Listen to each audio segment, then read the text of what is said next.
let's turn our focus to the National Prosecuting Authority. So Dr. Martin Schönteich says there is progress made by the National Prosecuting Authority to improve the institution, but more still needs to be done. In a piece by the Daily Maverick, or in the Daily Maverick, Dr. Schönteich says intentionally bad policy decisions and poor leadership during the state capture period scuppered progress in key areas within the NPA. But for more on this and what needs to be done, Dr. Martin Schönteich joins us now. He's a researcher and former prosecutor. Dr. Schönteich, good morning to you.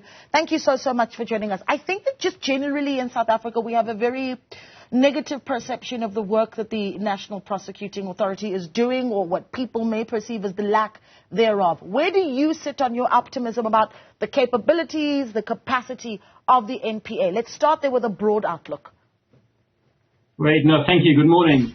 So I've had the benefit of working on rule of law reform and prosecutorial reform in many parts of the world over the better part of the last 20 years or so.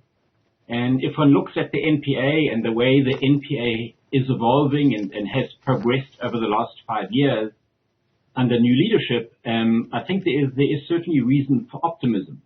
One mustn't be blindly optimistic. Of course, the NPA, like many government institutions, faces a lot of problems on a day-to-day basis. But it's trying to get two things right. One is just to continue operating day in and day out, dealing with a very high volume of serious crime that is affecting South Africa. The prosecutors in the NPA deal with almost 1 million cases a year, well over 500,000 prosecutions. But at the same time, and importantly, and this is often hidden from public view, what the NPA is also trying to get right is trying to rebuild an institution that was badly damaged and inhibited from almost a decade of state capture. And that institution building is really crucial. If one looks at other young democracies, such as South Africa, the chances of success are much higher if there are viable institutions which can progress over the long term. And that's especially the case when it comes to the independent institutions of the criminal justice system. Yeah. And Yeah, let me just step in there, because I think what you've done, obviously, even in the piece, is talk about how the trajectory of the NPA and its growth was undermined by that almost a decade of state capture. But what I found quite interesting about the piece is you also talk about pre-state capture NPA. I mean, a lot of us may even forget that the authority is 26 years old now this year. And it was, you write that it was seen as a world-class prosecution service. I mean, what made it world-class post-1998? Well, it was quite an historic occasion, the development of the NPA. It was the first major institutional innovation by the post-apartheid government, just some 4 years after the first democratic election. And what leadership at the time did, it traveled around the world looking at good practices when it came to prosecutorial reform and prosecutorial institutions. And it drew from what was relevant to the South African context and implemented it, taking into account the needs of South Africa. And it did a number of things. It developed specialization in certain fields so that prosecutors could begin to specialize on organized crime, on sexual offenses, on asset forfeiture. And it created specialized units. The most classical one are the Scorpions, of course, the Directorate of Special Operations, which developed a new approach to prosecutions, where prosecutors led investigators to make sure that the investigations were suitable for enrollment in trial and successful prosecution. Yeah, there's so much to touch on in the piece that you've written, and I think you obviously talk a little bit about that after 10 years of state capture to undermine the NPA was going to take more than 5 years, many of those COVID affected, to revitalize it. And then that brought me, of course, then to the point around capacity of the National Prosecuting Authority. It's been a big talking point. Towards the end of last year, there were discussions about whether or not Treasury and the Department of Justice has the budget to employ more prosecutors to go into the NPA. But you do something in the article where you really paint a picture of just the workload of the NPA versus the workload of authorities in 27 member states of the EU. Give us that analogy quickly, if you will. Yeah, so it's an interesting comparison. So within the 27 countries of the European Union, which comprise about 450 million people, there are about 4,000 murders per year.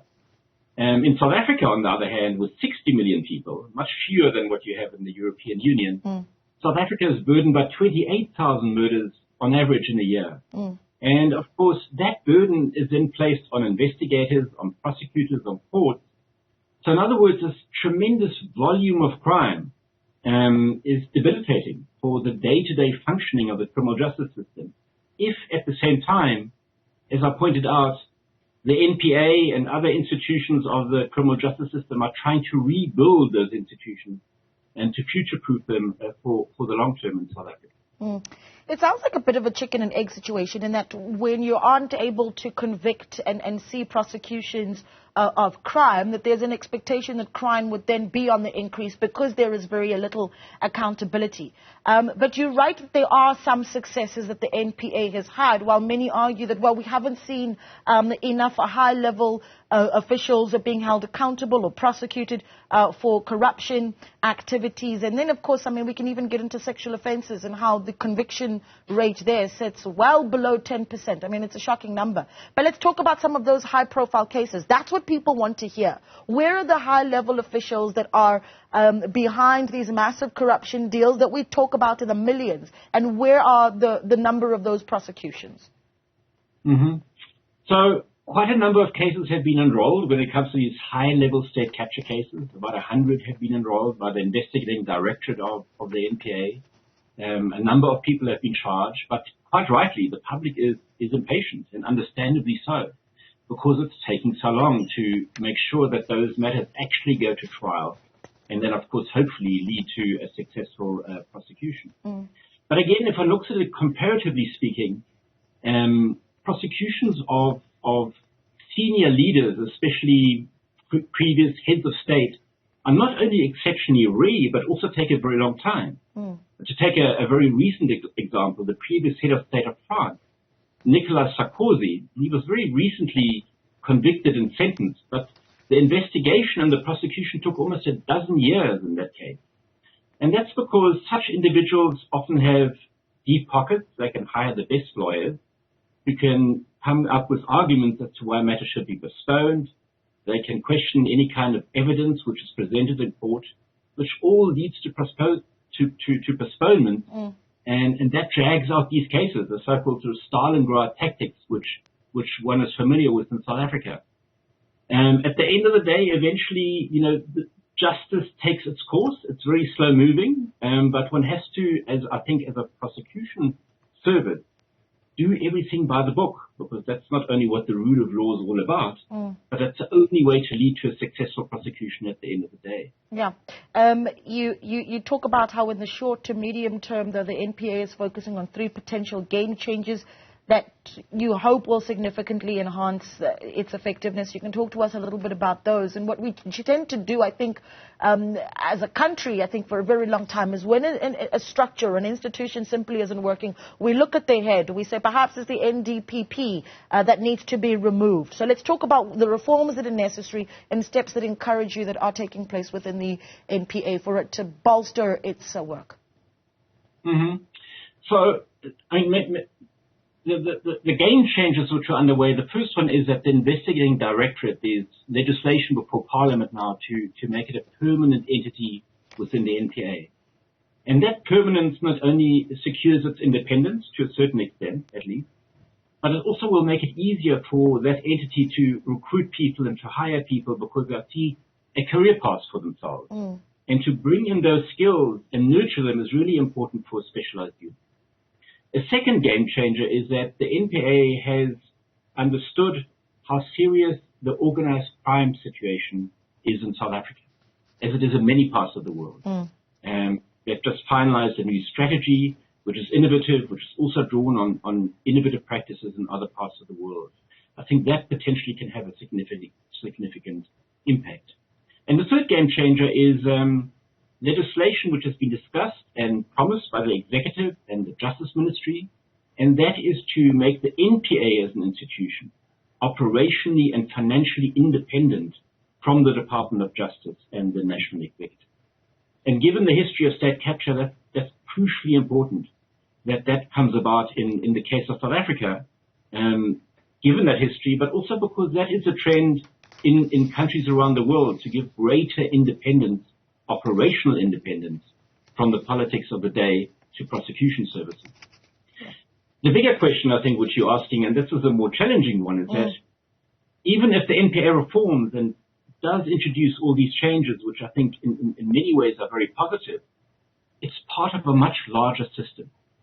And the NPA relies on the police to investigate properly, and it relies, on the other hand, on the judiciary to make sure that courts are functioning, that everything works well in the judicial space. And the chain or the system is only as strong as its weakest link. So reforming and fixing the NPA in isolation to the other parts of the criminal justice system is necessary but not sufficient. Right. One has to have a more holistic approach to criminal justice reform. Yeah, we could go on for a very long time because there's so much to discuss, because there is so much work to be done. And I want to read just a little line from the piece that you've written, and it says, South Africa sets the rule of law bar very high, and we should. Our history demands it, and our future depends on it. So let's continue demanding more from the National Prosecuting Authority, and that's how we wrap up our conversation there with researcher and former prosecutor Dr. Martin Schönteich. We take